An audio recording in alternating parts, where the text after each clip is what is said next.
யுத்தங்கள் தோன்றின. யுத்தங்கள் இன்று தொழில்நுட்ப வளர்ச்சியின் துணையோடு நடக்கிறது. சில நிமிட நேரங்களில் மற்றொரு நாட்டை தரைமட்டமாக்கும் அதிநவீன போர்க்கருவிகள் வந்துவிட்டது. ஒரு நாடு மற்றொரு நாட்டை விட பலசாலி என்று காட்டிக்கொள்ள மிரட்டி பணிய வைக்க இந்த நவீன ஆயுதங்கள் காரணமாகிவிட்டன. உலகத்தின் அதிகாரத்தை யார் வைத்துக் கொள்வது என்ற சிந்தனை மனிதனுக்கு தோன்றி மண்ணாலும் ஆசையை தூண்ட துவங்கி 100 ஆண்டுகள் ஆக போகிறது. உலகத்தின் இருபெரும் போர்கள் லட்சக்கணக்கில் உயிர் பலி வாங்கியும் மனித குருதிகளை குடித்தும் போதவில்லை என்னும் மனநிலையில் இருக்கிறது.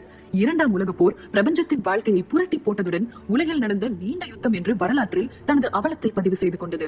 அதோடு போர்கள் உலகில் நின்று விடவில்லை. உள்நாட்டு யுத்தம் தொடங்கி மீண்டும் ஒரு உலக யுத்தம் வரை அது நீள்கிறது. உலகின் இருபெரும் கொள்கைகளில் தொடங்கிய பனிப்போரும் அது பற்ற வைத்த தீயும் இன்னமும் எரிந்து கொண்டேதான் இருக்கிறது. நாம் இந்த தொடரில் அதை தான் விரிவாக பார்க்க இருக்கின்றோம். அதன் ஒரு புதிய வடிவம் தான் உக்ரைன் ரஷ்யா இடையே தொடங்கியுள்ள இந்த யுத்தம். இந்த யுத்தத்தின் பின்னணி என்ன? 2ஆம் உலக போருக்கு பிறகு ரஷ்யா மற்றும் உக்ரைன் நாடுகள் எதற்காக யுத்தத்தில் இறங்கியுள்ளன என்பதை எல்லாம் தான் இந்த நீண்ட தொடரில் பேச இருக்கின்றோம். வாருங்கள் விரிவாக